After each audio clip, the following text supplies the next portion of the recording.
All right, folks, we'll go ahead and get started here. I'd like to call to order Lafayette Township Board of Trustees and Fire District meeting. Today's Monday, March 3rd at 6:30 p.m.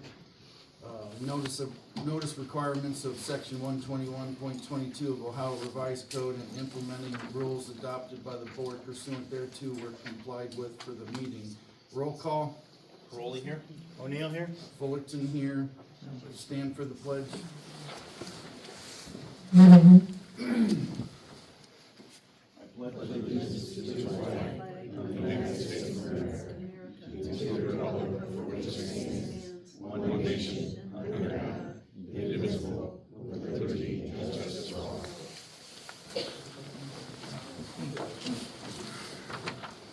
Before we get started on the agenda, I was thinking the sign's still dark. Can you give us a little update? I know Kristen had updated the trustees last week on our sign. Yeah, I was on the phone with several hours going back and forth between Optech and the Brilliant Sign people. Poor chief was out there turning all the breakers and going to the actual sign and switching it all on and off, and with no avail, we couldn't get it to work. So they put in a work order to come and see why it won't turn on. Which Because they one? said they hadn't lost connection with the sign, which was odd because we turned it totally off. So I don't know if there's some kind of signal within the sign. So they said it shouldn't be, if the whole thing's broken, they said that should be something, like the sign's probably not broke, like nothing hit it, or else just certain lights would be out. So they said it should be an easy fix, but that's the No last I heard follow-up from them. after the work order's been made, nothing. I haven't heard from them. I'll contact them again and follow up. Okay. Thanks, Kristen. Pending minutes for approval. February 3rd meeting, the one I was absent at. Justin and Chris, you guys read over the minutes? Yeah. Anything to add, discuss? I just had one spelling correction when we discussed the corner of Ryan and Harder.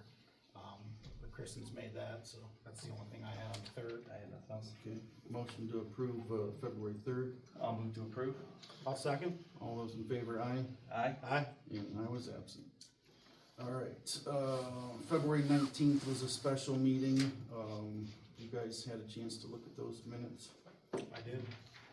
Any questions, concerns on them? For me.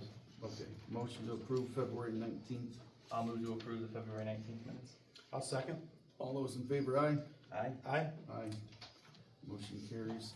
February 19th is approved as well. Consent agenda. Everyone's got all their department reports. Yes. Questions, concerns? I know roads came in late. I read it. Yeah, I apologize for that. I thought it went out to everybody, but it just came to me. Yeah, okay. Questions, concerns, anything on any of the reports? I don't have any. Okay, motion to approve consent. Actually, I did have one, on the fiscal report, the revenue status report.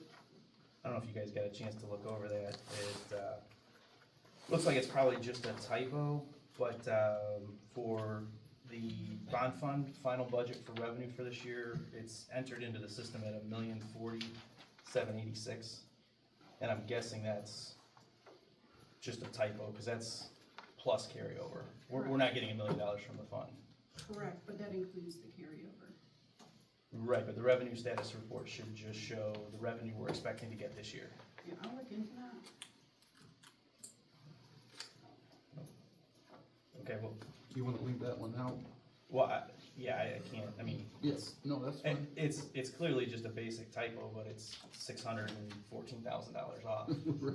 I can't Yeah, approve it all as right. it is. Well, let's exclude, the fiscal then, for clarity. Well, that would just be for the fire district, there, correct? Yeah, Yeah, for the fire. township ones look fine. Okay, that's fair enough.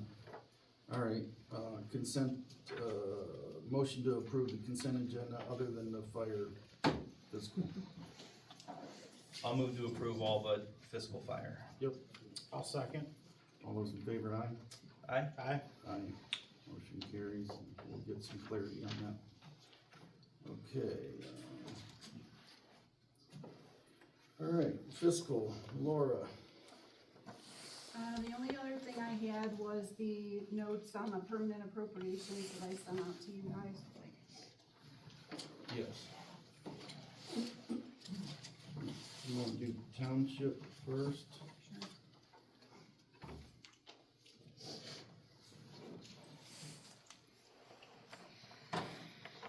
You guys have any questions or?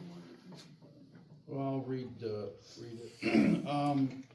You're suggesting to add to permanent appropriations the motor vehicle license and the opioid funds, in the equal amount that's on the amended certificate, which is $34,064 and $10,159. You're saying it was not on the permanent appropriations that was approved. Correct. And that total to add to the permanent appropriations would be $44,223.86. Yes. Any discussion on that? I've got no problem doing it, I mean, I don't know if you have a.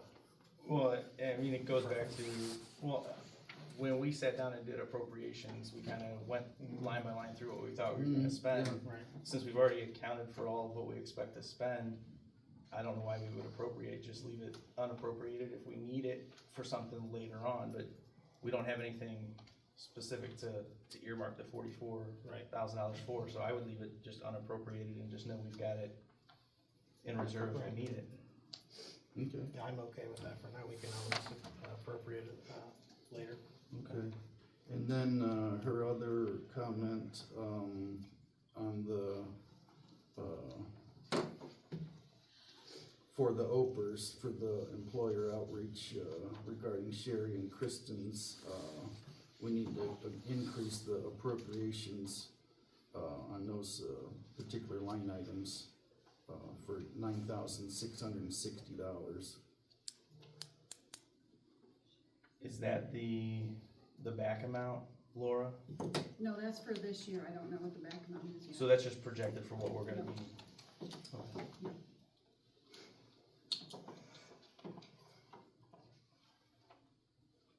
I've got no problem doing that either, I mean, we'll.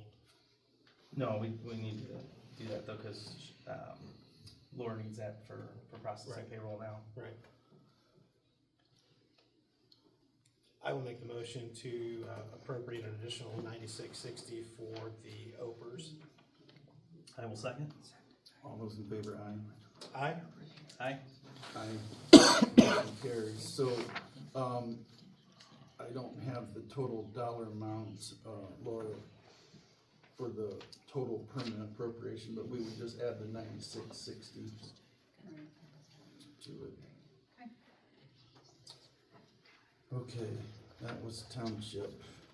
And she caught a couple things on fire.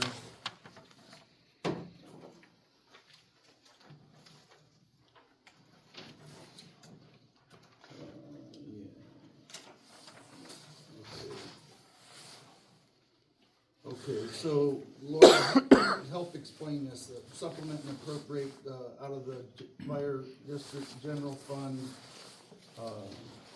$605,546 and 71 cents to the Star Ohio bond account that we've already talked about, the other month. Right, so that money's there, the account's been set up, and the money is in that account, but we need to move it in UAN from the one account to the other. I'm okay with moving it.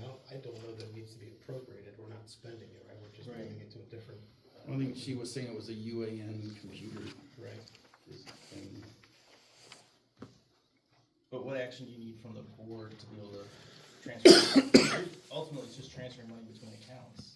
we've already, We approved that in previous meetings. right, Yeah. and, I mean, unless you're talking about the interest, cause I know, that's what we had talked about was, we had originally had 38,547.69 in interest that accrued on the general fund, the fire district general fund, Star Ohio account. So we, as a board, approved transferring or crediting 30,356.31 of that to the bond fund to get to that number of the 605,546.71, but we already fully appropriated everything that we need to spend out of the bond fund to cover principal and interest for this year, so I guess I'm not following up with Chris, I'm not sure.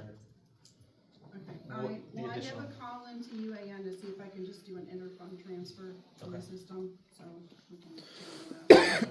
You know the money is in Star Ohio and Yep, Right. yep, good to go. yep, okay.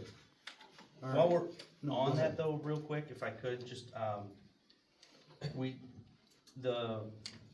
had, obviously discussed that at the the January 13th meeting, was it the 13th? Anyway, I don't remember. the middle of January meeting, to take care of all the interest from 2024. Between some paperwork issues and transferring the money, we didn't get that transferred into a dedicated account until just Friday, right? The 28th, I think, is when it was credited. So we carried about $7,588.74 in interest for January and February, that I think we should do the same split and then be finally clean. So I'd like to make a motion to move $4,424.99 from the general fire fund to the bond fund in Star Ohio, as interest for January, February, and then that should make it clean, the accounts should do that. Right through. That's through the 28th, through the end of January, so I'm in it'll be agreement a with day or that. two What's off. the exact amount? 4,424.99. Yep. You motion. Yeah, I would make the motion to do I'll that. second. Okay, all those in favor, aye? Aye? Aye. Aye. Okay. So we're gonna add that to the 605. Yep, and then that should bring, with that and the current balance of the Star Ohio, or of the bond fund in total, we should get that fully invested in Star Ohio. Right. Because the bond fund, we only have to withdraw money twice a year, so we should keep that fully invested in Star Ohio, in my opinion. No, I agree. But Laura can do that under her own, she doesn't need a motion from us to do that. Yep, Alright, okay, that's good. All right, the second thing was the permanent appropriations was missing the Marks grant. I think she's saying the 2191 fund, 13,200. So we would need to add that, obviously on the fire department side. Marks grant. That Marks grant money is just used for the Marks Just radios and stuff. And that's precisely what it's designed for, so we Right. should appropriate. correct. Right, so we'll need to add that in there, motion, I'll move to appropriate 13,200 for the 2191 Marks grant. I'll second. all those in favor, aye? Aye. Aye. Aye. So then Laura, we would take both of those numbers, add them up.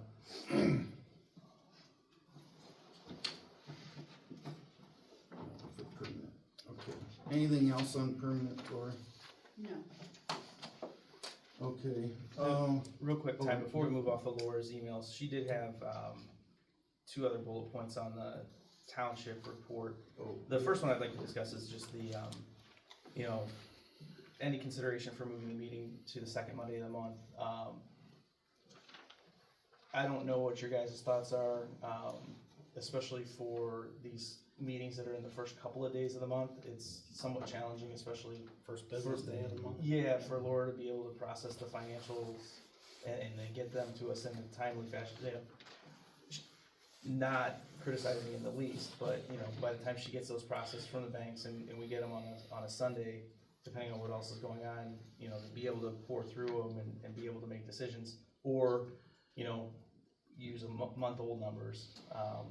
Just wanted to see what you guys, I'm in agreement with Laura on possibly looking at, so am I, cause the pushing chief some of these back to ends the up, and then second. lieutenant, Yeah. same thing, right? It's the Chippewa Lake meeting though. So Is the that's second Monday? Second Monday, so. Well, you're just gonna have to clone yourself.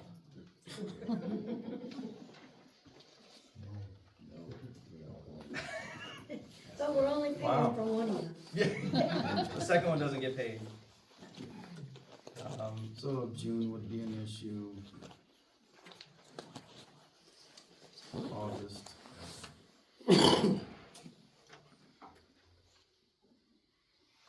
But we're good for April? Yeah.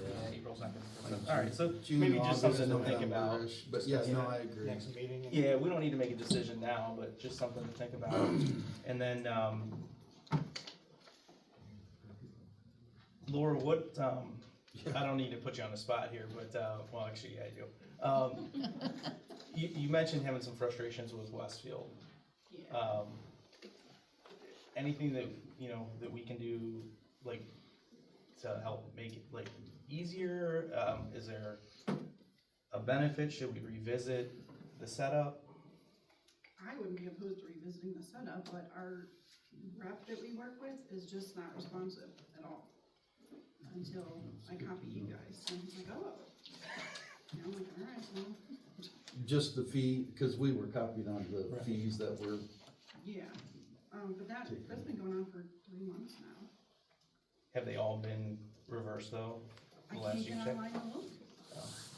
And that was the other part of the email I said, and why do I have to sign up for e-statements? I wanna be able to like get both paper and e-statements. I wanna be able to log into the account online and look. So, it's just very frustrating. no, that's good to know, cause I'll call them, get them on. Okay, you're gonna Yeah, take lead on that one? yeah, cause she needs to be able to do Yeah. her. Yeah. Yeah. Don't make any sense. Okay, yeah. Okay, that's, I'll definitely take care of that, but at least get it going and I'll report back to you guys what I found out. The other subject that came on down, I don't know if you wanna talk about it now, but I guess Laura needs paperwork signed. Do we wanna talk about the sheriff dispatch fee today? I know it came in today, so it's a little on the late side, but it's up to you guys if you wanna discuss it, or we can wait another month. I just threw it on the agenda right in Laura's stack. Totally- really not a totally lot up to you discuss guys. though, really, is there? No, I mean, discuss it, motion it, whatever, but, I mean, I just because it came in late. is Yeah, all. we've got the sign, from the sheriff, and, I would make the motion to approve it. Yeah, we appropriated money for it. Right.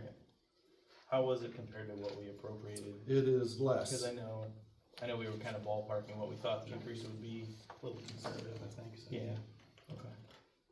Yeah, It came in under what we appropriated? yes, because we appropriated 35 and it's 33,297. Okay, I'll second. All those in favor? Aye. Aye. Aye. Aye, and that's to approve the dispatching fees, for the county sheriff. We do need to sign those copies, so Laura can get it back. You got a copy there. You want that, cause I know you gotta leave early. There's 2 copies. for us to look at.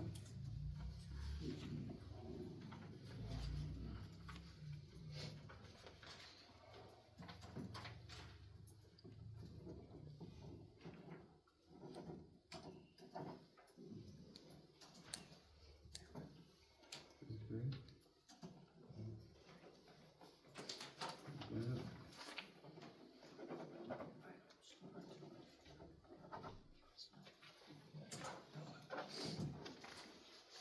All right, Laura, this is good for you. Okay.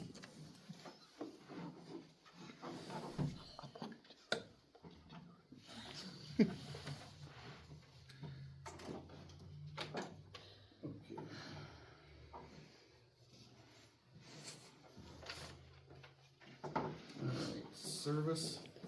Oh, Kristen's here.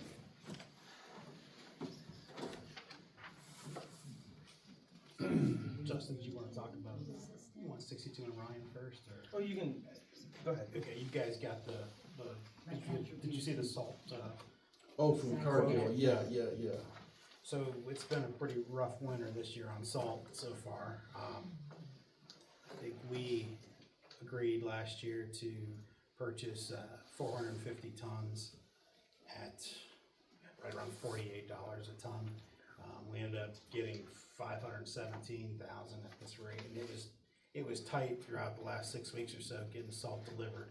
I think Cargill's caught up, and we're not quite out of the woods yet. So Rick's looking to get another 350 tons. Except the price now is going to be $58 a ton. What did we pay before? Right around 48. I don't remember if it's just above or just below that. So they'll come out in a couple months with a 2025 rate. I don't know how it will compare to this. What do we have in the bins now? About 100. About 100? Yeah. And what did we start the year with? I don't know exactly what we had at the start, but we had 450 that we ended up getting. That we approved. Right. And we 517. And we received all of that. Yeah, and then some. Okay. So it's a gamble if we don't. Yeah, We're we not don't want to do prepared. that. Do we have to take 350, or where'd that come from? No, Just that was his- just that was Rick's. just his thoughts. Right, and that's what he was. This was 2 weeks ago too, when he was asking about it. You know, these guys are out just about every night salting. Yeah. And it's not always the snow. There's been a lot of ice, a lot of freezing rain. Yeah. Well, the back and forth probably doesn't make it easier too, but I think I'm not trying to put words in your mouth, Ty, but I'm guessing you're trying to figure out if we can get by with less than. Yeah. Yeah, I mean, obviously, I can't imagine that they're doing us any favors with pricing right now, given the situation. So, you know, if we can get by with less, I would say let's do that and then stock up when it's a bit cheaper. But It may or may not be cheaper. I mean, we'd like to think it would. I think they probably incurred a lot of costs the last couple of months that they didn't anticipate incurring. Because they're also not the only game in town, too. there's not a whole lot of Well, salt true. suppliers. But I mean, if we want to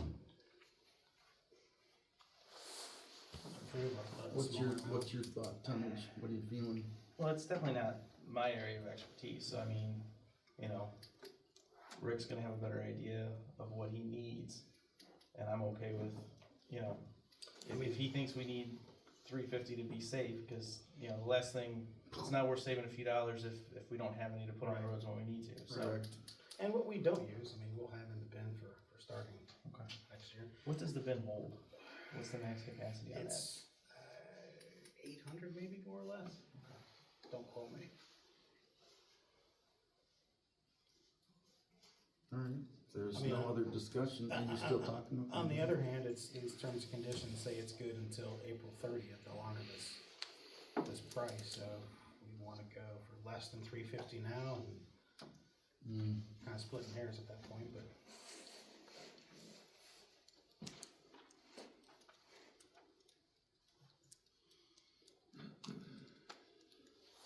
You wanna make the motion, Chris? I'll make the motion to approve 350 tons at $58 a ton. And we're for sure gonna get it by the end of April. I hope so. All right, second. You're seconding or asking for a second? Asking for a second, sorry. Oh, I'll second. All those in favor, aye? Aye. Aye. Aye. Motion carries. 350 tons. And looks like you gotta email that right away. Yeah. I'll get this to Rick. Okay, what else you got for service? I don't have anything else for service. I did have one, just because I figured that's probably where it fits the most. We did get word, last year we had talked a lot about the 162 Ryan Road intersection, and wanting to try to see if ODOT would do something. We had them come out, they did the traffic study. They gave their initial recommendation, and if anybody wants a copy of that report, I still have it available, so I can forward it to anybody that wants it. But the original report that was written, they talked about always stop control, and I'll read from it real quickly, just briefly here. It's, while this intersection does meet the always stop control volume warrants, always stop control is used when the traffic volumes on all approaches are more or less equal. At this intersection, the traffic volumes on State Route 162 are more than 2 times greater than the volumes on Ryan Road, making this intersection not an ideal candidate for all-way stop control. Based on the 4/18/2024 turning movement count performed for this study, State Route 162 equals 5,120 vehicles, and Ryan Road 2,124 vehicles. The reason that's important is because the report, because of that request or requirement that there be balance of traffic for a 4-way stop or any type of 4-way control, the initial recommendation was for a roundabout, which obviously, you know, significantly more planning, design, cost goes into that than putting up stop signs. I talked to, I heard, you know, last week that it sounded like the county, because I know the county, Aaron Harrison, and Andy Conrad both had been trying to kind of work with ODOT to see what we could do at that intersection as well.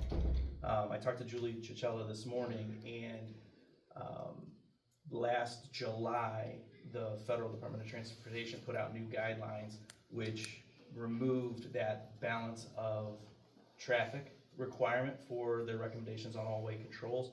So this spring, ODOT had gone through the process of revisiting a bunch of the traffic studies that they had done for intersections just like that, which is why they're now going to put a 4-way stop in there.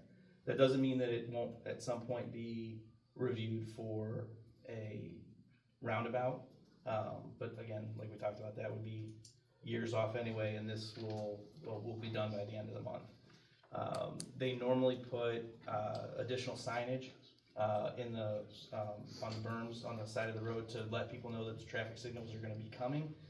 Because of the limited space, they had to order some special signs, which is why they're not up now. Julie thought they'd have them by the end of the week, so we should start seeing those signage letting the traffic on 162 know that there will be a 4-way stop. So probably by middle of this month, definitely by the end of the month, it'll be a 4-way stop. Nothing else at the intersection's changing, so you still will have the left turn lane off of Ryan Road, but it will be a 4-way stop with flags, and they'll have tons of addition. They're gonna have, it'll be flashing style like they have down here at Lake, but they'll have additional flat, like they go all out to like let people know that it's a new setup. So those will stay on for probably about a month, she said.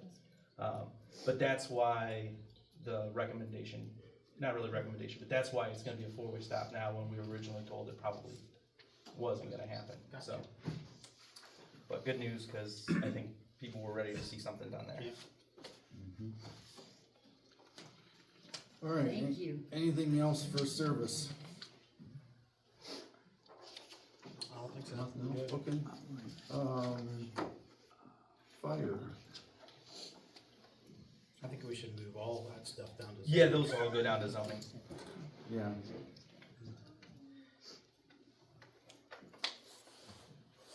You're up, chief. It's a show, but yeah, go All right. ready.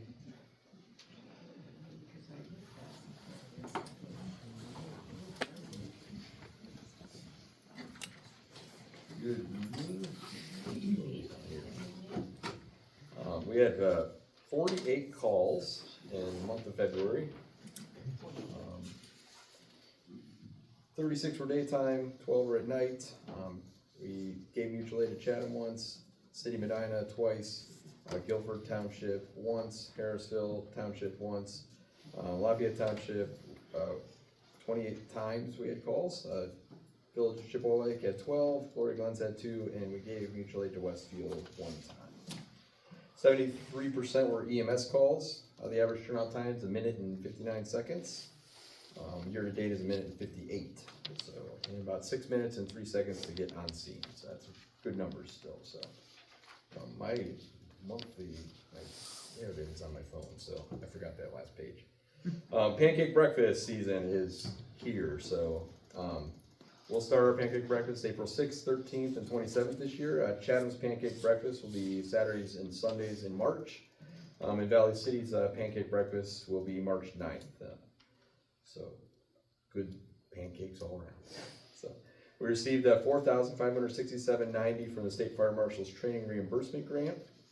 We completed our March radio authentication and updates. These are mandatory updates that are required before June of this year. Medic 1 was serviced at general maintenance for rear brake seizing, rear calipers and brakes replaced. It's currently getting PM'd at Fallsway. That's a EV technicians going over that. That's our newest old ambulance, so we gotta get that thing, maintain that thing for many years to come. So we renewed our drug license, this is a 3-year cycle.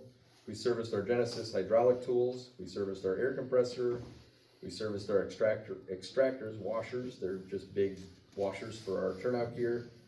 7 of our firefighters are doing well in paramedic school, 2 will graduate in August and 5 will graduate in December. Lieutenant Bosch completed his fire instructor course and fire officer 1 and 2 course.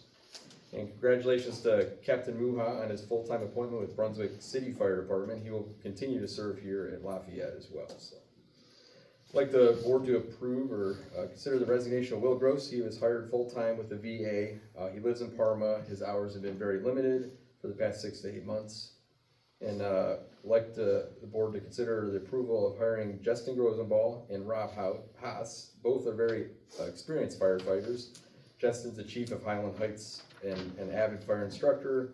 Rob's the former chief and a lieutenant full-time with Shaker Fire Department. He holds certifications in technical rescue in multiple disciplines. Both of them will be valuable resources for all of us, including myself. So that's all I have. And one last thing, it is open burning season. It's not open burning season, I mean. It's, don't burn. If you have any questions about that, come see me, but, open burning is, in unincorporated areas, which is the township, that you cannot burn till 6 p.m. It's gotta be natural vegetation, like a recreational type of fire. You can't burn a bunch of debris and things like that. So, if you have any questions, please contact the fire station and we will, guide you in that process. So after 6 p.m. is the only time you can burn, and just please let us know if you are going to, it's a dry time, and this is when the brush fires begin, so that's all I have. I have a question. When, Yeah. Yeah, go ahead, man. me first? I'm Oh. fine with that, you. Go ahead. Go ahead. You asked me here. The other morning I woke up and you guys had a call. I lived in the Euclid area and you guys were parked in my driveway. Hence, all the neighbors thought it was me. Oh, And they came running over like, what's wrong with you now? So the question is, can the residents want to know is, from now on, will you guys be crossing over both of the bridges? we do cross over that bridge has been redone, so yes, But we yeah, can cross but- over that bridge. There's 2 of them, the redone bridge and the one that is on Lakeview. So when you go down Euclid to get to my house, you have to turn left and go over that secondary bridge. Okay. Okay, so they wanna know if you guys are planning on servicing us by driving over the bridge. With fire trucks, correct me if I'm wrong, we were not gonna go over those bridges. We're gonna go through the back of yards essentially, Okay. if there's a fire. If- With ambulances, it's discretionary, but depending on the type of call, we're gonna probably go over that first bridge for sure.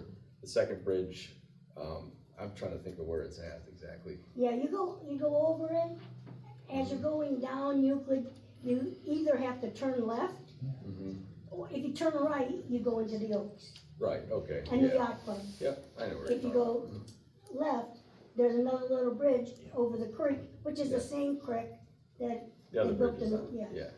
Yeah, as squads, we can probably go over, we'll go over that. Yeah, 'cause that's without- what- Right, yeah. with the engines not, We understand that, Yep. yeah, we were really happy to see that ambulance on the Yeah. other side of the bridge. right, yeah, the bridge has been redone.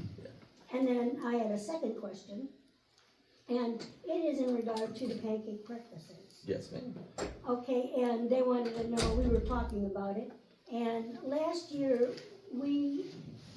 I remember discussing, to the point where the fire department did not get any proceeds from the last pancake breakfast. Is that true? No, that's not true at all. Okay, can you explain it to me? We bought a lot of equipment with that, Can you, that do you have a pancake dollar? breakfast. I have lists of things, I have an I don't- entire I list just of wondered what the equipment we contribution- bought, probably over $100,000 over the course of the last year in donations and proceeds from the association. So it's association funds or it's donations, so there's donation pot of money and there's association money that's raised through the pancake breakfast. So those funds, last year's pancake breakfast, probably what we had, so meters, gas meters were purchased by the association. Tools and equipment, hand tools, power tools and equipment were purchased by the association. Vacuum mattresses, first year in the station purchased with association. I have an entire list, I have all the invoices in one file in my office that I can Okay, go through the well, whole thing. we so. were looking for like a dollar amount of the Well, proceeds from that one. Why don't you just email her, what, I mean, cause Yeah, I you mean- can't recall off the top of your head. Right. No, know that's, you I didn't got know it. if Right. Laura could help. No, Laura doesn't have that information, Okay. it would be through That's the just- association, we Okay. have all that information, so I could add all those invoices up and send them to you. All right, well, we were just curious, cause the last time we talked about it, there was no determination made on how So much we was going. the association is a huge supporter of the fire department, and we could not function, even with a levy, there's things that we just can't go out and buy. Most of our money, or most of our proceeds or revenue from the budget goes to staffing. Okay, The rest of that stuff is from the donations of the community, and the association events are like vital to okay. that process. Chief, I got a couple things on the report. Yes, sir. Your training that you started, with your night trainings, do you have a set schedule now, or you just? Yeah, we're kinda doing start- Wednesdays again, 6 to 9 p.m. typically. Every So, Wednesday or one no, Wednesday a month? 1 to 2 Wednesdays a month, depending on the availability of people, so, we're gonna send it out as a reminder, and then, get as many people as we can. All the new hires are going through like an orientation training that same night, so it's also a review for our firefighters. Alright, good. And then, while you're still up there, I would make the motion to, accept, Will Gross's resignation. I'll second. All those in favor, aye? Aye. Aye. Alright, good luck to him, full-time at the VA, that's Yeah, it's pretty doing cool. good. Good. And then also, we'll put them together, I would make the motion to, approve hiring, Justin Grossenbach and Rob Haas, to the department. I'll second. All those in favor, aye? Aye. Aye. Motion carries. They're hired. Anything else you need us to do, chief? Yep, I appreciate it, thank you. All right. I got one thing I wanna do under fire, Yes, but sir. you don't have to stay Yeah. up there for it if you Oh. don't want to, cause Okay. it's fire adjacent. Sure. Well, we've been talking about it for a while, it's been brought up in a couple different meetings about expanding water and then also potentially hydrant service, within the township. So I've been working with, the county water department, to figure out exactly what we would need to do. And in looking at expanding the lines, it came up that Deerview actually has a 12-inch main with no Yes. hydrants. Yes. So the first piece is, Deerview is about 7,000 feet. Depending on who you talk to and how it would impact ISO ratings, the recommendations vary from anywhere from 350 to 900 feet, spacing on those. So the question, I guess, is, one, what's your take on, how big of an impact would it have potentially for the township on ISO ratings, at least in your professional opinion? I know you can't say for sure. Right. And then two, what kind of frequency in an area would you need to have? Obviously, the more you have, the bigger impact you're gonna have, but at what point does it become overkill? And the reason I ask, and then I'll let you answer, is, from the county, not hard figures, but just a rough estimate, it's about $8,200 per hydrant. To put some more firm numbers on that, if you go every 350 feet, that would be 20 hydrants at a cost of about $165,000. If you go all the way out to every 900 feet, that'd be 8 hydrants down Deerview, $65,800 roughly. just wanted to get your thoughts, and if that's something that's worth us pursuing potentially as a benefit for the township. I mean, for me, I mean, the more hydrants is going to reduce our ISO, the water, that water rating on ISO, or your water availability will reduce that number. It won't ever be perfect in the township, because if we did the whole township, we could bring our ISO rating down from a 4 to a 3 maybe, but, just that one section it might improve our numbers just a little bit. It may not make a difference in the numbers like currently, but it's one street. We have multiple areas in the township that still doesn't have hydrants, but I would recommend that we do, and I know it's a cost, but to the taxpayers, but I'd recommend we do that closest available hydrants are important, because the street, not just the hydrants, the houses on Deerview are also back away. Yep. So you put a hydrant out on the maybe on your east side of Deerview. No, west side of Deerview. Your hydrants are on the west side of Deerview on the water line. We also have that railroad track, so who knows how they go through that section. But if you're coming across the street to the houses on the east side of Deerview, you're still going 200-300 feet to those houses for water lines. So if we had a fire there, so we almost had a fire on Deerview this past about 2 weeks ago. So, and again, we rely on tanker shuttles for that type of situation. I'm still confused on the whole situation with Deerview, is why they didn't put hydrants in when it was when they put a water line in. That's my biggest question. Chad addressed that. It is unknown as to why fire hydrants were never installed along the 12-inch water main in 1986. Right. MCSE has no future plans to install fire hydrants along Deerview Lane.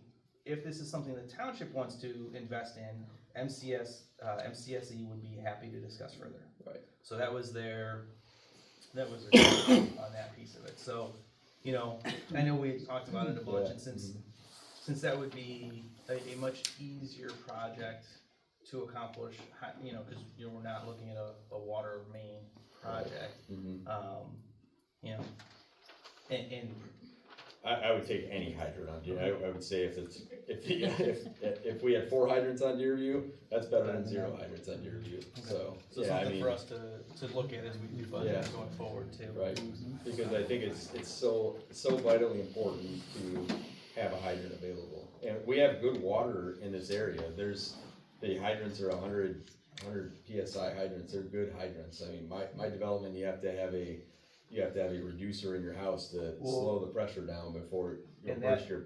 That particular line has high pressure as well. That's good, like higher than average ratings is what Chad was saying when I was talking with him. So, I got a little more, but you don't have to stay up here. It's more of the rest of it. But Ballas Road. So on Ballas Road, I brought that one up specifically since that's the one you would come in and talk to. And there are, again, if anybody wants, I can forward it to them. But I did get a map of all of the water mains in the county, or in the township, that the county runs. There are 1,837 parcels with billing account with water. So obviously it's not something that everybody has, and even some of the rural properties that have access to it have opted not to. But the answer on the Ballas Road water main was that the Medina County sanitary engineers have no future plans to extend water down Ballas Road. The property owners may submit a petition for review. If there is enough interest, MCSE would send out additional forms to be completed. If the petition is approved by MCSE, the water main would be an assessed project, meaning that the project would be assessed to the property owner's taxes, and if the property owners were to sell, the assessed project stays with the property. The property owners would then also be responsible for paying all associated water connection fees based on the current fee schedule and charge schedule that's available online. So basically what it worked out to is I just had them put together just some general rough costs and things that we could do to kind of help potentially facilitate. It's roughly $225 per linear foot. So just using the average lot size over there, 175 foot of frontage. A homeowner is looking at roughly $40,000 for a water project. The way that it works is any proposed line that we would petition for going this route would be, you would need 51% of the homeowners or property owners on the route to approve, and then it gets assessed against everybody. So this is one of those situations where, you know, somebody that didn't want it would ultimately potentially wind up paying the bill if they had to.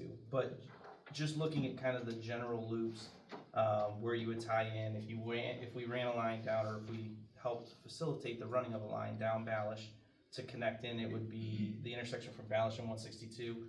Probably you would either have to go up Chippewa to Friendsville or come down Chippewa. The line, you'd have to come across, like pretty much to where the village starts.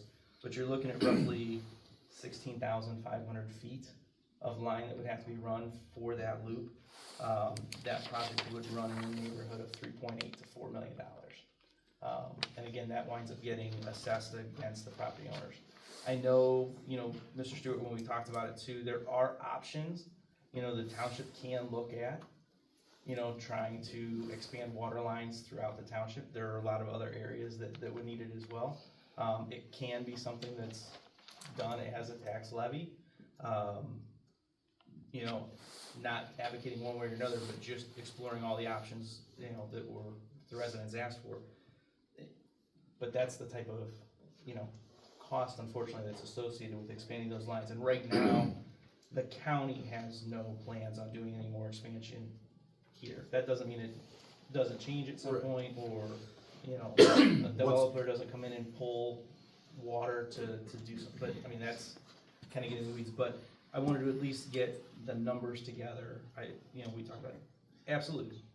If I understand you right, you're saying that in order to get that done, all the costs are assessed to the property owner? If they do it as an assessed project, if it's not a project that's run, the county can absolutely expand their water lines whenever they want to, whenever the funding is sufficient, whenever there's enough population to serve.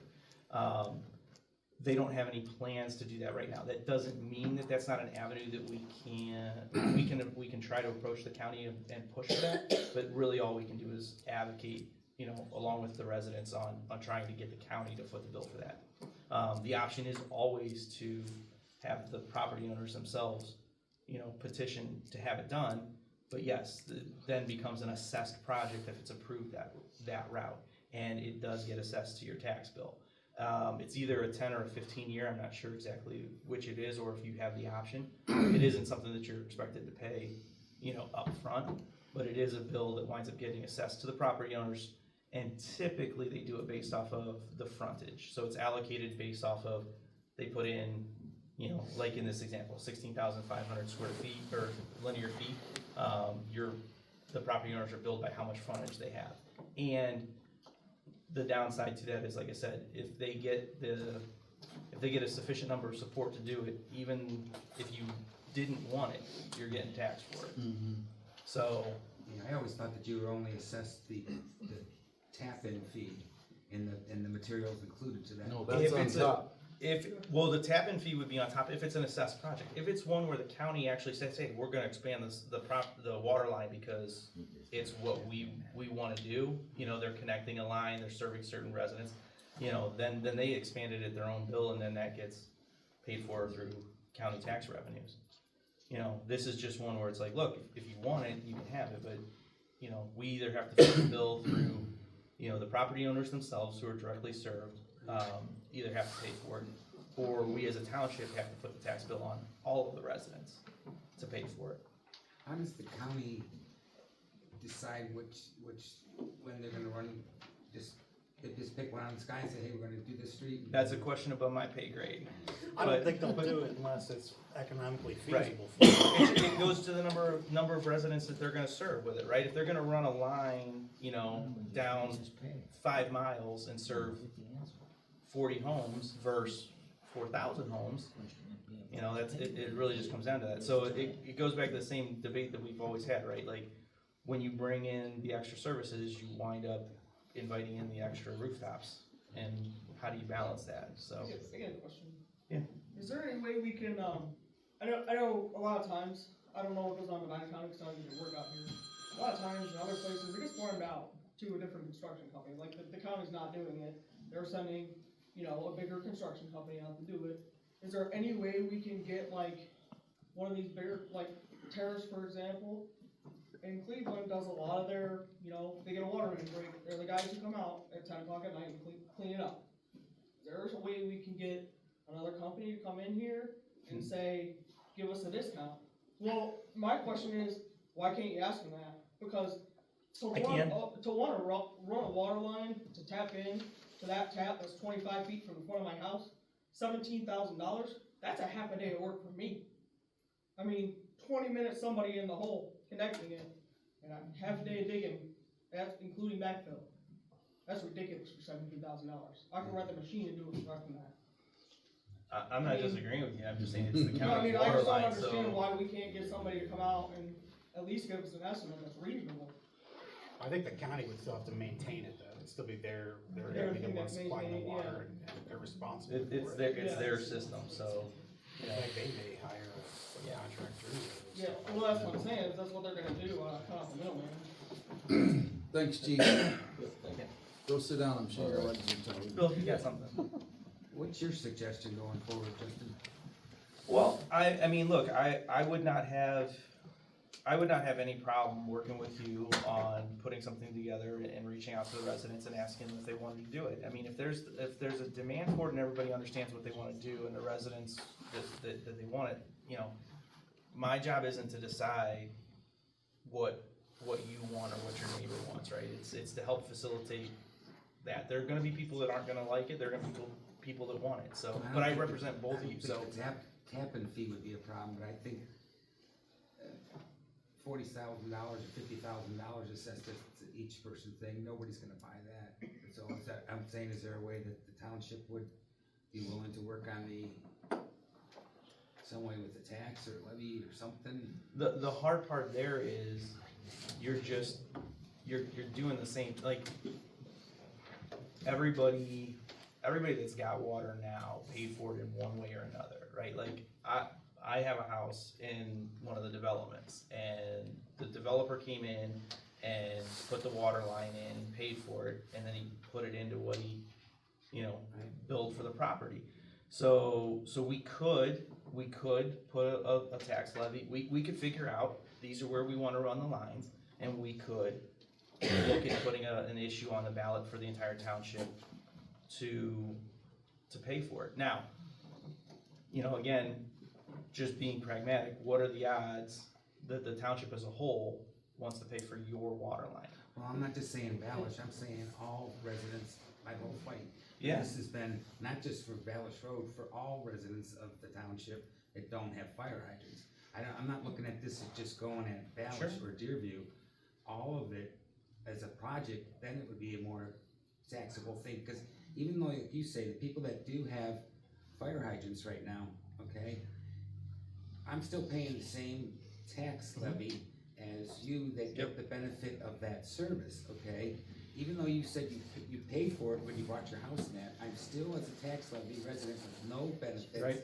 And paying the same amount as you for you to get that extra benefit, so it has to come back to the people who don't have water hydrants. When we do the levy, it all balances out.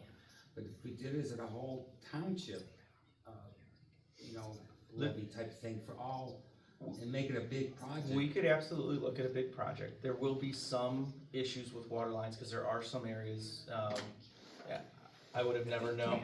Well, look, how many people knew that the Continental Divide runs right through Lafayette Township? You know, well, okay, so, right, but I know why you know, and same with the firemen know, but until you look at something like this, and then you have the watersheds, you know, so there are certain areas that we're gonna probably have a tough time being able to run water anyway, but that doesn't mean we can't look at the project. Correct.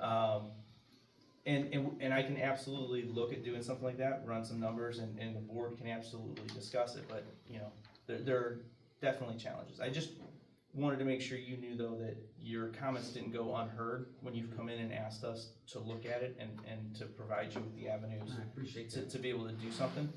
But, yeah, we can definitely have further discussions on it, absolutely. All right, Lieutenant, how about something? I don't have anything in addition to the one. No, you forgot it all, didn't you? See how that happens? All right, zoning. Well, everybody got the report, so we don't need to go over that part of it. Yep. At the special meeting, I handed you guys both a copy. Yeah.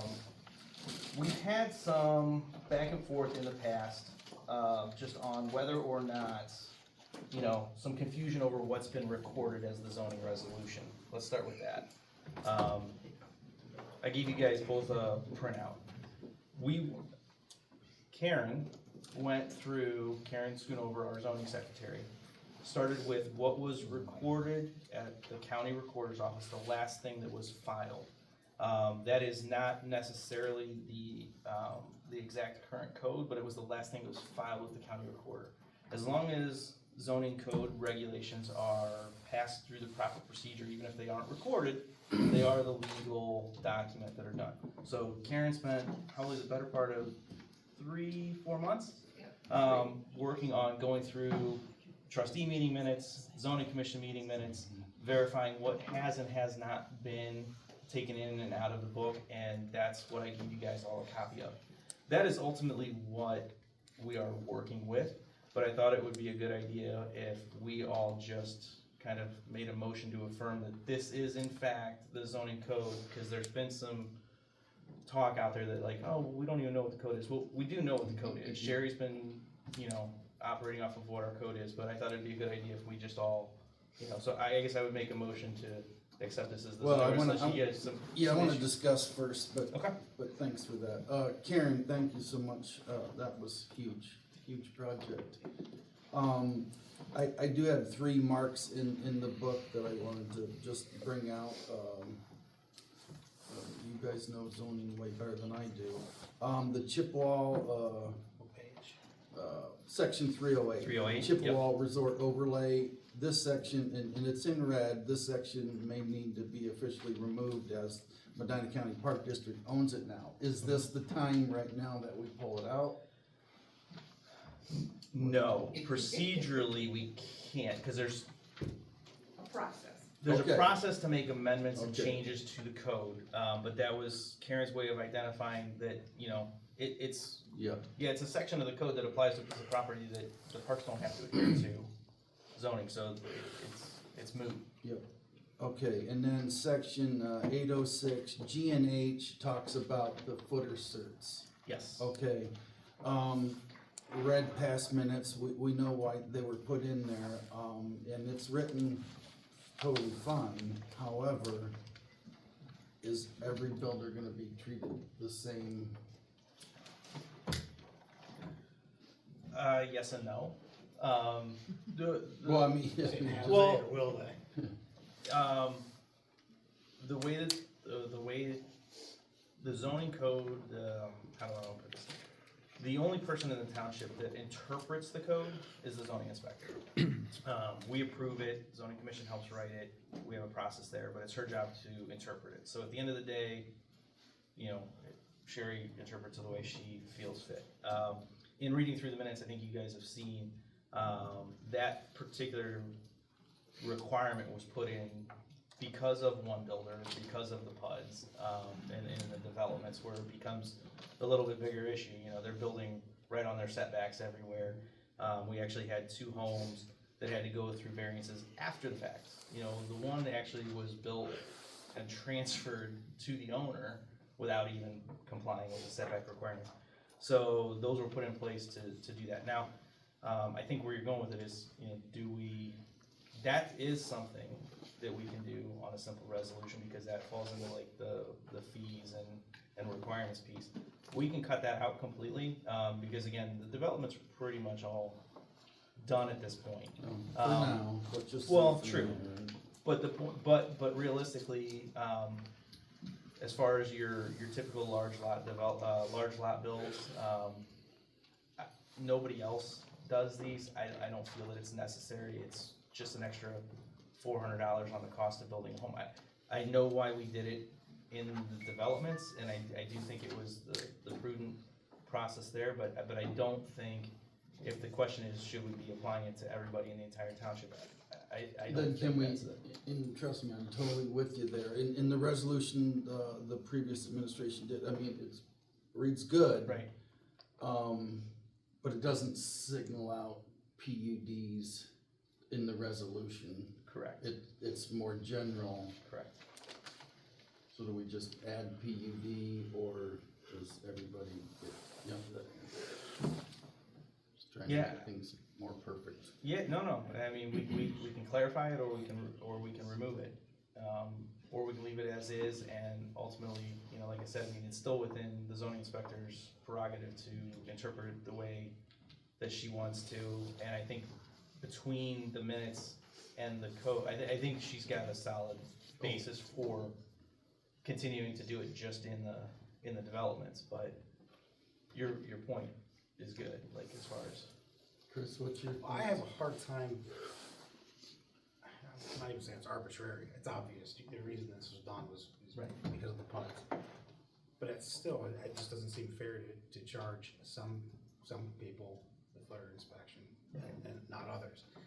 If there's a way that we could make it easy, like if you go to a large lot and you're obviously within the setbacks, or you're good. Well, that's the other piece that we had discussed with the zoning commission as well, was, do we wanna put something where if you're building within a certain percentage of the setback? Yeah. You know, look, if your setback's 85 feet and you're building 200 feet off the road, who cares, you're not, if you miss by that much, you got bigger problems. But, I mean, we could do language like that, we could absolutely revise that section. I know it's, the zoning commission's talked about, you know, potentially making recommendations on that as well. So, I mean, we could always kick it back to them and ask them to make a recommendation to us on language to address that piece of it, absolutely. That would be my biggest, I I'm think sorry, that- Chris. that- No, I think that would be absolutely. So the right we'll way. have, got it? Absolutely. Alright, they're here That tonight, is so, hard too. okay. As you said far you're- as that goes, then I'm good, yeah. Did you have a third one, or those were the two? No, Those were the two? yeah, no, just the, Okay. just the 806 G and H. Oh, okay, gotcha, those were the two. Yeah, that was it, then they're working on the other one, and that's fine. So, Okay. yeah, I'm good. I will make the motion to, I already did that, I'll second. second it, affirm. Well, then, what the heck? All those in favor, aye? Aye. Aye. Motion carries. Okay. You wanna do the fees right now then, Yep. Justin, too? You got those? Yeah, I have some comments as well, but Okay. go ahead. Well, I just have a resolution, just like we did last year, for updating the, amending and enacting the zoning certificate fees and services schedule pursuant to section 807 of the Lafayette Township zoning resolution to be effective April 1st, 2025, according to Exhibit A, which I circulated to you guys. If we need to make any adjustments to those, we can definitely do that before approving those. I believe you both have a copy of the proposed fees and last year, or the current fees. Again, Sharon, Sherry, and Karen, combining names all the time, worked diligently to review our fees, kind of where there were some gaps, things that maybe didn't come up a bunch in the past that needed to add.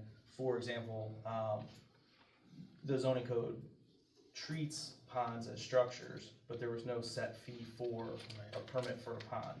So were you just left to treat it as a fee, just like if somebody was building a house? So the recommendation was to add a fee just for that, as an example. And then some of the fees were tweaked a little bit because they were out of line, either maybe too high or too low.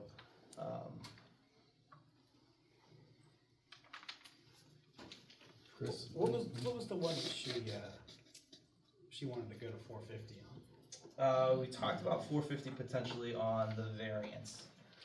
Variances are very tough to figure the exact cost to the township, because the meeting, we know what the meeting cost is gonna be, but they may hear 2 variances at a meeting. You know, or they may only hear 1 variance and then have to hold a second meeting where there isn't a variance to approve the minutes. So, Right. you know, the costs can vary heavily to the township for processing a variance. So you kind of try to find a midpoint. We're kind of in that sweet spot. There are townships that charge less, there are townships that charge significantly more. And I know did you guys ever come, I think on the actual proposal for variances, we actually did put it at 450, so. Yeah, for Which- residential, right? Yeah, commercial would be 600. Okay, so my question, I don't mean to interrupt you, Chris, but I was right on there too, my notes show. What's the difference? Because it's not, Right now, the variance is $400 for all variances. Or I'm sorry, 500 for commercial. yeah, So that's 400, what I'm looking 500. at, 400 residential, 500 for commercial. Right, that's the current, and then it would go to 450 and 6. Okay, so why 6 though, why the bigger jump for commercial? Is it that much more work? Well, that's just the recommendation from, like I said, Karen, would you like to speak to that? I think that Sherry just had gone ahead and looked at various townships and felt that that would be a good number, Kai. Okay. And ultimately, I think the other piece of it too, just my take on it is, the commercial code, there's just a lot more that goes into the site plan and the original build, the need for variances on the commercial just shouldn't be there as much. And if there is one, it may be more apt to go into a second meeting. Correct. Correct. They are definitely more likely to cause us additional meetings or potentially have to bring somebody in. The BZA does at times need to bring in, an expert for opinion or guidance, or bring Bill in, for legal as well. So, yeah, I think that's the kind of the main reason for it. Yeah, I've talked to Karen and Sherry both, I've compared them to the old ones, I've got no issues with any of these proposed ones. Motion? Motion to approve resolution 8025.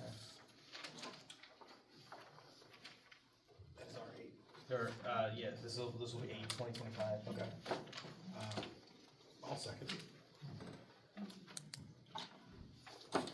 Sorry Roll about call that. vote, yeah.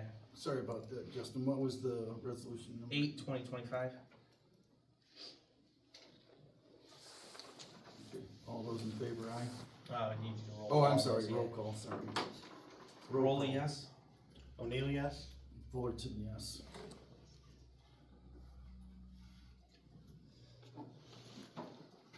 I was missing the resolution, that's why I didn't have that, but that's okay. Okay, And then that's exhibit A, but Oh. that's, effective March 1st, so today is March. April 3rd. 1st.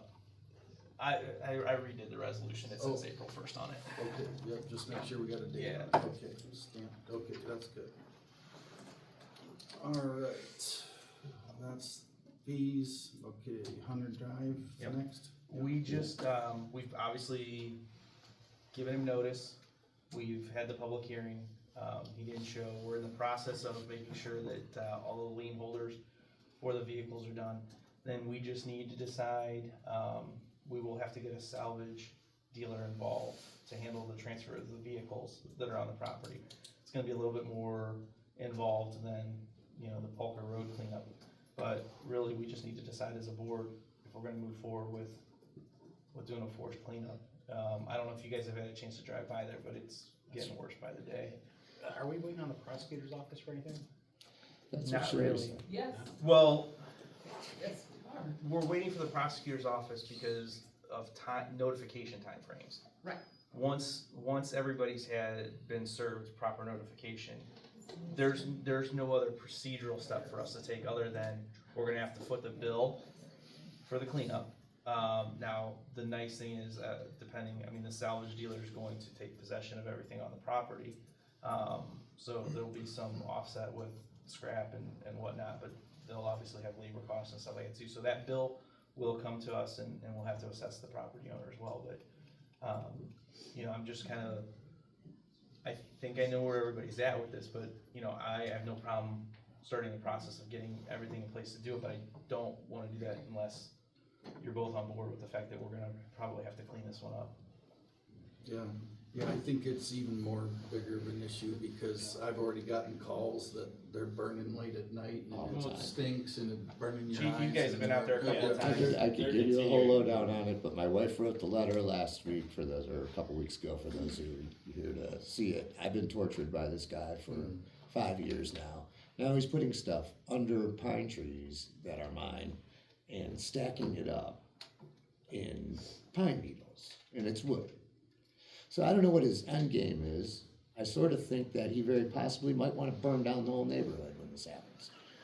But he's crazy enough to do it. He's a known meth head, and he doesn't have any job to speak of. He sits around the house all the day, but he's got money for everything in the world. And I backed up he was putting stuff in my yard the other day, and I backed my truck up into my yard because I turned around. And I said, you know, I've had about enough of you. That's all I said. He called the police on me. All right? And this guy is a baby. He won't confront me. He might be a big guy, but believe me, I've got a lot of hate for him. That's not what this is about. This is about the whole neighborhood. This is about me breathing, burning plastic at night, the smell of it in my house. Well, then in you my need to garage. don't just call the fire department, call 911. Yeah, I'm gonna start doing that every time I talk to the chief. Chief, I don't know, yeah. Right, this is they've sent a second notice to the homeowners, Akron Air Quality, which is the EPA essentially. Okay. So they've sent a second notice probably with fines attached to it, so that's probably not gonna get them stopped, Right. but, that's where we're at with it, so. And Lieutenant, any suggestions for him, you know, with the stuff getting thrown on his yard from neighbors or anything? You got, Contact us when it's happening. Right, you need to contact the sheriff's office or Medina County, or Medina City Police Department as soon as that happens. And Yeah, we will have a fire response and a police response. I've alerted some of the other neighbors too, if they see anything over there, you know, he could clean this place up. I've been complaining about it now for 4 years. My wife's got high blood pressure from the banging against the side of my house in the middle of the night while he's throwing lawnmowers. Who in their right mind at 1 o'clock in the morning is throwing lawnmowers against a fence that's attached to my house? You know what? People like that usually get shot. But I mean, I've had a lot of patience through all this, so I'm really hoping it all works yeah, out. okay, well, that's good. And this gentleman's not the only neighbor that's Right. had Right, issues. I mean, right, it's right, not right. fair. No, I appreciate your input. That's all I have to say. Absolutely. So I guess, I just wanna make sure that, you know, are you guys good with me kind of taking point on trying to move this forward so we can get the cleanup done? Yeah, Okay. yeah, let's get it done. Let's get it done. One last thing, if I can. He has buildings attached to his house that are made of metal attached to my fence on my side of the house. Can those be removed? I mean, I'd really like some space between my home and his. It's literally touching my fence. He's built things off of my fence line. This would potentially be a zoning violation, so we can take a look at that. Cool, I'd really appreciate that, and that's all I have to say. I appreciate all the work y'all have been doing on it. All right, technology park, Just a quick, they are presenting. Yes. Okay, so we do have a new owner for the 19 acres. Just wanted to make sure everybody is aware they will be coming to the zoning commission meeting on Tuesday, right? Yeah. The 13. 13th. So on the 13th, they will be here. So anybody in the 11th. It's the 11. 11th. Set me up for that. On the 11th, right here, 6:30, they will be presenting what they intend to do with the parcel. So anybody that's interested, you know, we've had some complaints in the past that the process, you know, people feel like they're left out of the process. So I just want to make sure that everybody's aware that the zoning commission will be hearing that. So anybody that wants to be able to come in, see what they're doing, and express their opinions one way or another, that's the time to do it. And we'll go from there. All right, good. What are they planning on doing with the 19 acres? No, we're not getting No, into no, that. we can't do that. They haven't put anything formal in front of anybody yet. They've talked about some different plans. That's what the meeting on the 11th will be for, is for them to present what they want to do, and then for the zoning commission to review it, see how it fits within, you know, Okay. exactly. Okay, yeah, So- I didn't know that was a bad question. Not a bad question, just No. one I can't give you Yeah. a good answer to right now. Right. All right, so what's next is public comments. We've had quite a bit today, but they were specific to the chief and specific to Hunter Drive, so, for that. Ask a That's okay. So public comment, I who's just first? like to ask Can you you a go to the, question. should they be going up Yeah, there? yeah, and- we're gonna If go you up to the can. podium. Just Karen, state did you your have name. something? I do. Yep, public comment, sure, thanks.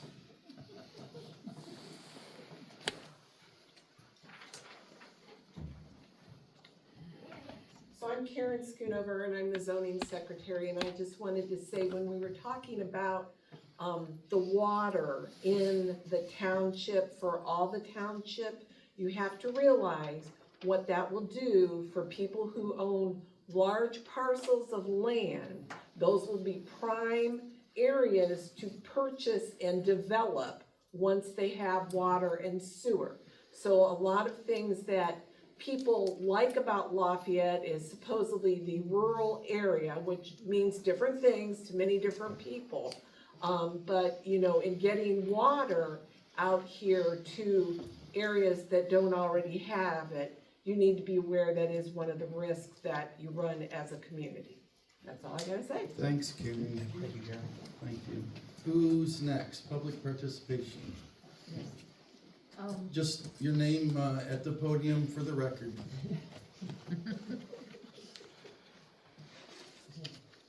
My name's Barb. Where Ryan Road and 162 meet, if you go east towards Route 3, where does the township end? The sign. There's a sign, it's, There's maybe 2 or 3 Three houses. parcels on the house Yeah. on the north side. pretty much up to, there's the, and then on the other side you have the field, and then the tree line is So basically it about where just it's goes at. just a little bit past Yeah, Ryan's. just a little bit. You know they're building 255 houses Where, off of Route 3, yeah, and they're supposed to put another street coming into 162. I just, it's going in. I did not, That's Montville Township though. yeah. Yeah. But it kind of Where did they affects- put, where did they put the road, cause I know for a while there, they've been talking about running, a connector through Bennington Point. I don't know where Bennington No, we is. close that off. Well, no, I know, but I'm just saying, like, that was originally, but it's gotta be Right. that same development, I don't know that they could get through to one No, I think sixty-two. they're coming in from the city on one of those little Okay. roads. Where the Redwood Well, Park the is. road- And road's then not- Route 3. The I'll look road's into not there yet, the development's going behind the antique store there. Mm-hmm. And then, I don't know, the developer said they needed 2 ways Yeah, to 'cause get of the out of lines. the development, so one road was gonna come out on, They might be connecting into that, you couldn't come down that far, okay, yeah, alright, I'll look into it, yeah. See And if I'm I can glad find about the it. stop sign. yeah, me too. Thanks, Barb. Anybody else? I Public just have a quick comments? question. Melanie King, last month you referred to a gentleman in the audience who was talking about zoning meeting. Is this the same one that's gonna be on the 11th? Is that the same? Okay. Yep. Thank you. I'll give it Absolutely. to Chase, wasn't it? Yeah, He's- Chase. He's on Yeah. the zoning commission. Yeah, Chase is on the zoning commission. Okay, anybody else? Take the podium. State your name for the record. I'm actually Tim Kaczynski. I'm under the correspondence, but I figured since I'm here in person, Yes, I thank might as you. well stand up. Forcing the segue into correspondence. Okay. Keep things moving along. I'm a volunteer with the Medina County 4-H Train Club, and we've been using your guys' town hall for meetings on the 4th Sunday of each month, and I'd like to thank you guys for allowing us to do that. I know it's a perfect spot for us, the way the setup is, and your renovations are great. We appreciate everything you guys do. One of the things we found out this year is that the meeting structure times have changed. And I guess you can rent the hall in the mornings and evenings now. So it's the morning up until 3, and then from 4 p.m. until evening time. And previously, we've always used the town hall from 1:30 to 6 p.m. And the way our meeting structures work is we get there, we have a 1-hour business meeting, very similar to this. And then we break out into one-on-one instruction with the kids to work on their projects for the fair.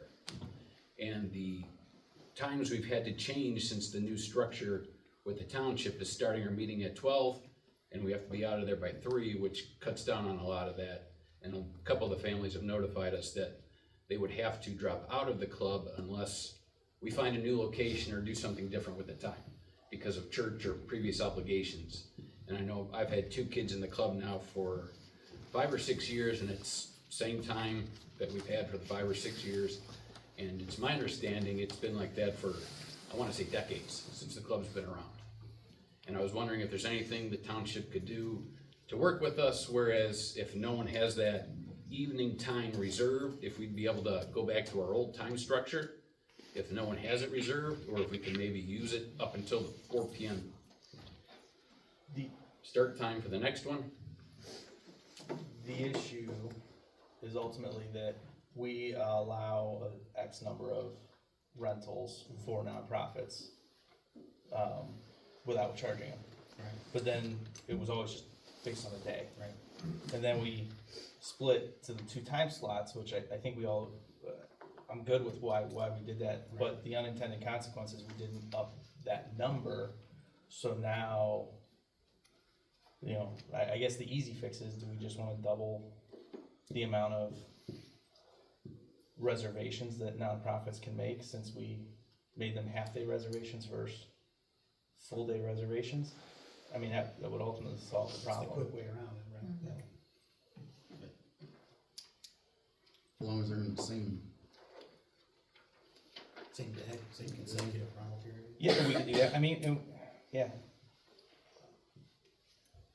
Yeah, I mean, I guess, trying to think would there be any unintended consequences to well, that? just do it as, you know, you'll, well, the unintended consequences is you now potentially, what is the number that we get out, sorry, The number we get for what? well, before we charge nonprofits, we let them have how many without charging them? 1 a month. 1 a They're month, supposed to get, well, they've got 1 cause you time guys meet slot once a month, right? We do And- once a month. I mean, and the reason for, so you guys didn't want to, it was trying to keep the cost down on residents. Sure. And most parties were either in the morning or the afternoon. So, and I know there is getting pushback from 4-H clubs and such with the new policies, but people are reserving, the town hall was just redone, so new floors, new walls, new everything. So keeping in line with, we're still the low of the low of what we are charging, obviously we're not charging the 4-H groups, but, so to keep in line with everybody else, we are having bookings a year in advance already. So things like that where we have to take deposits and we have to cash those checks, then they'll go bad. Like if you don't have do you guys, do you understand what I'm saying? So like, and in terms with the times, to keep the rate at what it was for the residents, they were trying to say, what can we do to not do a whole day rental, but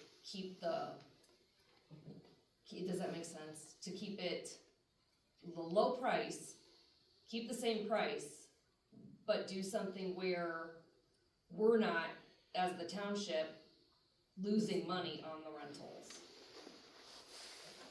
I think the only way that I can think of to do it is for nonprofits, is allow them to have Both time slots on time the slots day. in a day, consider it one rental. Yeah, I think so, cause I mean, and you gotta balance it, right, like, as far as I'm concerned, you know, the town hall, you know, you thanked us for the improvements, but I mean, we thank you, you know, the residents are who paid for that, you know, we made the decision to do the improvements, but the taxpayers pay for them, and so utilizing that building in that way, I mean, if 4-H groups and the youth groups and that, if they wanna rent it every day, all year, then I say that's a great use of that building. I mean, who cares that we could rent it out to, you know, weddings and parties. I mean, it's great that we make it available to the residents, but that's why you have a town hall, in my opinion. So anything we can do to help facilitate those organizations doing them, I think we should do. I mean, you know, I don't And think I it's would too just much to say say. for my standpoint, that's totally fine, just make it the same for all, like, Yeah. all of the nonprofits. The you know, just nonprofits so can I- have one I'm not like, day. okay, 4-H is Yeah. this, and No. you know, Any yeah. nonprofit. Any nonprofit that wants it, I mean, we'll obviously ask them if they only need it for the one time slot, please only take the one time slot, but if they need it for the full day, like in this particular case, I think we should absolutely allow them to do it. I mean, it's tough enough to get kids out doing activities and other things other than being stuck in front of screens and stuff like that, you know? So I would make a motion to change the rental policy for nonprofits to allow them to have 1 day a month versus 1 time slot a month. Can you be more specific on the day, the 2 consecutive halves, right? On the same day, So they don't it's gotta be have the a- same day. Same day, So it's just okay. a day, they have 1 day with no time restriction. Correct. Okay. Correct. I will That makes- second. Okay. All those in favor, aye? Aye? Aye. Aye. Motion carries. Thanks, Tim. Thank you. Anybody else? Public? Okay, correspondence. He stole it. I swear there was one on there. Okay. No, that was it. No. All right, unresolved business employee handbook. I threw that on there just because I know we've talked about it, been talking about it for a while, and I just kind of wanted to see, one, revisit kind of what your thoughts were as far as, if you had anything further on specific changes that you wanted to see made, where we need to go with it. I would like to dig into the whole book, but I would ask for someone to take the lead on it, other than myself. And Chris, I don't know, Justin's got a couple of leads. I would do that. We started talking about, vacation time versus sick time a while back. Why don't we do this? Next meeting, we can discuss that and maybe come decide, each of us have ideas or whatever, we'll discuss and see if we can come to a conclusion on that.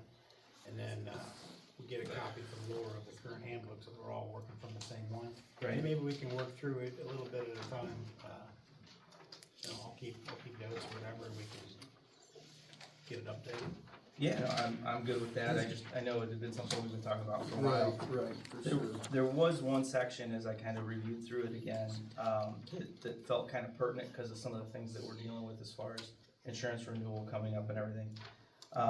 Article 8 is the section that discusses benefits, personal insurance. I would like to make a motion to amend the Lafayette Township Employee Handbook, Article 8, Section 1, by inserting the following paragraph after the first paragraph of the policy as adopted November 11th, 2013. And the paragraph reads, any employee and or dependent wishing to participate in the township healthcare plan will be required to complete Form FIRE required for the township to properly shop the marketplace for competitive healthcare plans. And if you guys want, here's a copy of the policy as it's currently written. That's directly out of the handbook. It's currently section 8.1, which discusses that, that we may make healthcare benefits available. But in speaking both with our current insurance provider and with other brokers, that I think you guys have both talked with Scott from GDK, by not requiring Form FIRE, it limits the number of providers that we can get quotes from. That may or may not be better than what we're currently getting, but given the cost of health insurance, and how big of a section of our budget is, I think it's a disservice to the taxpayers who are funding it if we're not doing everything we can to maximize our chances of getting the best rates possible. And I didn't realize this. We have done Form FIRE. We have done it in the past, yeah. It's, and I don't know if that's something that needs to be redone every year or not. In one of my conversations with one of the brokers, he said all you have to do is, I don't know exactly how it goes. If you transfer it to him, allow him to utilize it. I don't know what impact that might have on our current broker, but yeah. We talked about it last meeting. It's sensitive information, but it is it does increase competition. Or that's supposedly what it's supposed to do.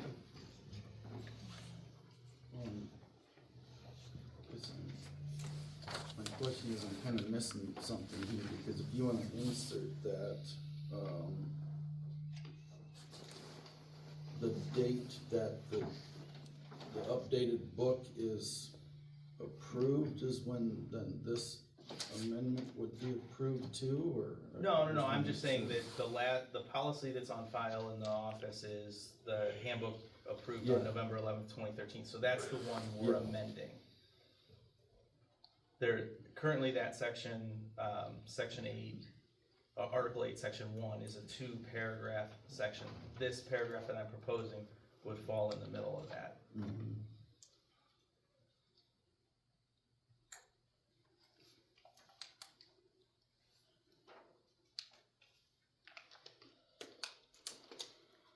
Okay, And I did speak with service department, to make sure the employees that do have full-time coverage, and they are okay with, form fire.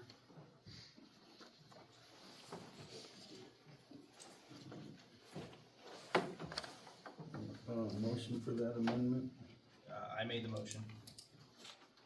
second. I'll second. All those in favor, aye? Aye. Aye. Aye. Motion carries.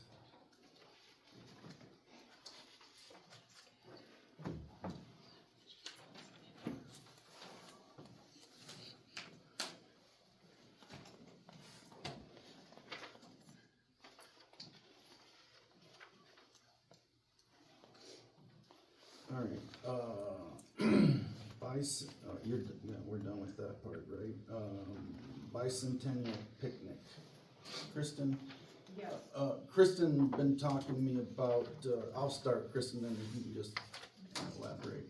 The bicentennial celebration, she had reached out to Gridiron, just to get some food options, and then they would come, to the town hall. But I think, the date that made more sense was July 19th, for that.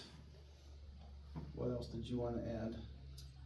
Yeah, I think that date would be a little bit better, for them and for us.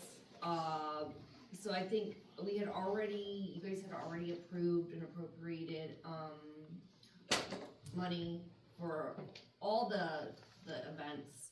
I think this one, being the bicentennial, probably our biggest event, hopefully, of the year, I want to spend, a lot. We didn't really put money on each one, like how much for Halloween, which is kind of good, because then I can kind of pull from the other events to spend more on this one, which is what I'd like to do.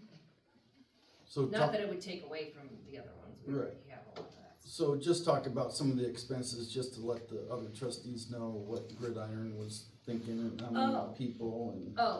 It just depends, so what my issue is with that is, totally up to you guys, what do you wanna do? Do we want to, cause I had found some old posters in the admin building, like of a buffalo roast they used to do, and I'm like, oh my gosh, that might be so fun to bring something like that back for the bicentennial celebration. And this Gridiron Cookery, he's in Township, he's a super nice guy, they've been doing it for like 35 years. But the prices obviously go up the more people you have, so if we do it this way, do we wanna take pre-registrations, do you want it to just, the township pays and it's free for everybody, or do we want to have people register and get wristbands for their meals, and pay some, township pay some, that's totally for what you guys wanna decide. There's the menu and stuff like that, but that's not as important. But the thing is if we wanted to do this, as our food portion, I want to get him booked, because they already have a couple events on that day, but they could still put us in. Thoughts? I don't think I'm ready to vote on one entity right now. Yeah, that's. I'm not against Gridiron, happy to explore it more, but I don't. Yeah, We have we no could look, cost, I was I just think. researching. Any other ideas you want her to explore though for the next meeting? You talked about maybe food trucks. Yeah, we could do food trucks. The only thing with food trucks is usually they make you minimum commitment, guarantee Well, that's what I was a asking, certain amount. does Gridiron have anything of that setup, or he's willing to just roll the No, dice on who shows the up? 4 groups, the lowest number is 50 people. Okay. I'm sure we'll get that. Yeah, so, Chris can get that many there, right? Put you in the dump can. yes, and for even for 100 people, for what he would charge, say 100 people is like, for a pig roast is $10 a head, and then you add a couple more things, say $15 a person. for 100 people. And like, say a food truck, I was looking at one of the food trucks, you have to guarantee $1,600. And you're like, yeah, and so that's like, okay, you have to guarantee $1,600, but what if they don't make that? Do you just have to give them the rest and there's no food? Yeah, so you have to give them the rest and you don't get food. Here, the food's there, we could pack it up and take it to wherever, you know what I mean? You're actually getting the food. And that's a good point, Kristen. And I think we'd have, if we did say like a pre-registration kind of thing, there, and we get at least 50. Yeah. That's probably the way we should lean, I think. I mean, I can, if you guys wanna do like, you know, where you get the 3 quotes or whatever, I can look around and do other I don't stuff. think we need to, we're not expending funds No. for this, so I don't think we need to do the 3 quote thing, and I do like the idea of trying to put something together for the summer. I mean, those are the types of things, you know, yeah, I'm just. But you did say July 19th is the odds on. Yeah, he had that date that we could book. But the longer her concern, right. Kristen's We concerns were, lose we keep dates. waiting, we're gonna lose that date too, and then what are we doing? Right. I'm fine with it. I mean, you're gonna pick the wrong weekend in the So- summer. Oh, Somebody's gonna be on vacation and gonna be out and you're not gonna, you know, I'm fine with that. Is that what we're trying to do, is pick a date to do Well, this? yeah, but then kinda secure the gridiron, I'm because fine. by the sounds of it, the food, that's Yeah. only one truck. I mean, I No, I can, don't wanna play the game of trying to pick a food I truck. know, that's- Yeah, And and it's not that's gonna only be even big enough one to truck. have multiple out, and then you're playing the whole game of having to, yeah. yeah, And I like the idea of finding a vendor in the township. Yeah. yeah. Yeah, he lives right off Lake Road or something, he said. He said he used to go to the Bison, to the Buffalo Road, so that was Good, that's awesome. Yeah, but other than the food, we were planning like just a kind of normal fellowship picnic with, cornhole. I was gonna try and see, what's your take on maybe telling the youth baseball that we have the lot that day?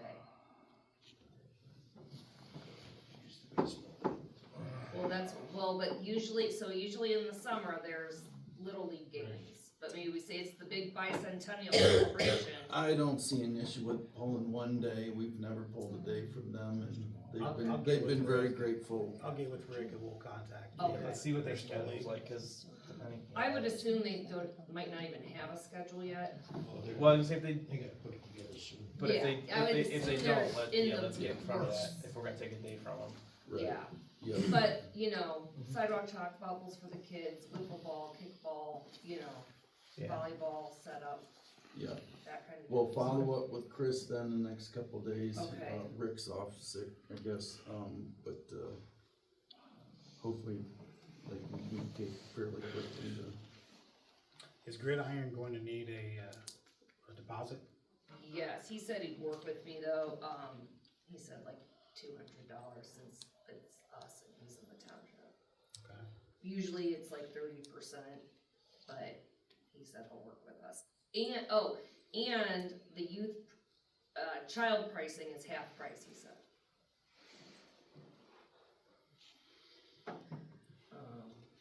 So, Anything else for Kristen? Kristen, anything else? I don't think so. Good.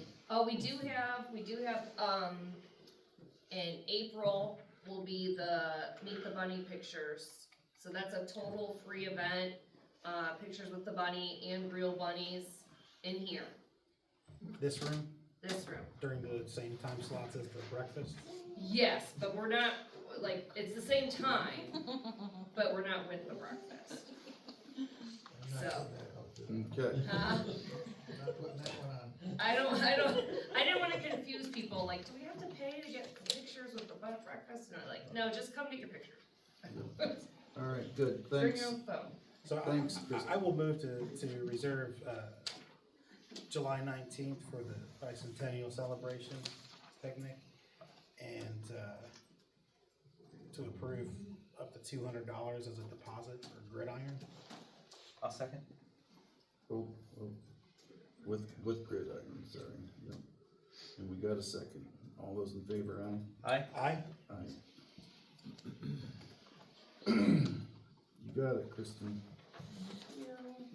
Stay on Chris and Rick. Oh, can I say one more thing? Our newsletter will be going out soon, so we have, I think I have one more page that I have available if anybody is interested in advertisement opportunities. There's different price ranges for the different size ads. We do have some already, but I'd like to get just a couple more to fill, I mean, if not, I'll fill it up with other information, but those are here. If you have any questions afterwards, you can ask me as well. I think Joe wants to buy an ad. Joe, you want to? I do have a question. Okay. Is there gonna be a cleanup day? There will, yep. Is it in April? It starts April. Vouchers. Yep. Not one day. Well, yeah. Not one vouchers day. like I we've done in guess the past. for how many days? April 1st through July 31st. First. And you'll come and you'll get your voucher from me, so you'll bring your ID or your identification that you're a township member or resident, and it's one per household. And we keep a list. Yeah, and you have to show your ID when you go with your name on there. Even if I'm in the witness protection? That's right. Alright, on to new business, thanks Kristen. New business, town hall damages, as far as I'm concerned, this is a first for me, but we have had one. And talked with Rick, I've talked with Kristen, and they wanted a decision, and I'm like, this is the first time, so I wanna bring it up to the trustees first. It was already, the damage was already fixed, there's a hole, I don't know if it was punched or kicked or whatever, but something hit the wall and broke into the drywall, and then there was mud all over the floor. Rick felt that $50 for the charge and to fix the drywall and stuff, which he's already fixed, but I guess my question, two questions to the board, do we wanna charge these people $50? And also, do you wanna leave the discretion up to the chair so we don't have to wait for the next meeting, or just talk it out so we can come up with an So agreement? the total charge for their damage was $50? Yeah. Okay, alright, and that's why they have to make that up on their deposit before they can rent again. Right. Okay. Yeah, I mean, I think, like many things, I mean, if it's over a certain dollar amount, maybe the board needs to discuss it, but after, I would say let's just make it, if it exceeds their rental deposit amount, then we could yeah, that's fine. discuss it next meeting. Other than that, I'm good with the. This was a nonprofit, but with our new policy, they do give us, Right. a deposit, so we'll just take care of it. $50 is, you guys are. Yeah, and that's And the then only, it'll be the service liaison that is, Or the chair. or the chair of the board, okay, that's fine. Yeah, Yeah. oh, yeah, okay, so I'll contact her and make her aware then. yep. Okay. Did they refute it, or do they have any? I haven't even told her, they never told us that it happened, we found it after their event. We documented it and everything. And then I was waiting for approval from you guys, cause I didn't wanna step out of line, to tell her, hey, we found this damage.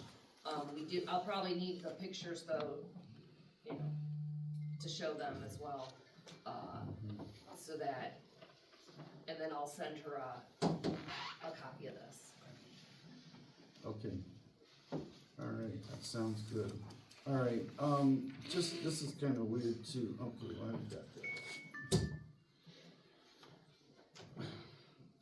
Public record request policy, I put that on there, and this is the policy that we drafted, last summer, I guess. And just the copying and mailing cost. Well, talking with Laura, who's left us for the night, there was a request put in back in January, during the wagon trail mailbox thingy, whatever. They wanted a copy of the entire policy book and handbook, and that was completed. And then she had mailed that person, said, hey, it's complete. You owe $19.20, and then they never picked it up. I guess the question is, and this is a first for me too on this, is do we collect before, or I don't, we're not charging for our time, we're just charging for material, so that's just weird, but I figure I'd just bring it up. I mean, you can't think of everything when you're making a policy.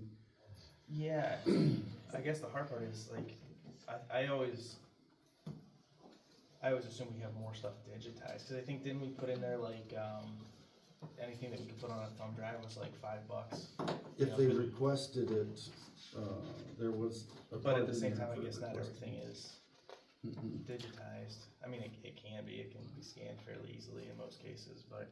I don't think it's feasible to collect first unless, No, cause you don't always know exactly what you're gonna, how many pages you're gonna have or anything along those lines. Yeah, I don't know, I think, yeah, it's just worthy of a discussion. I mean, $19 ain't whatever, but.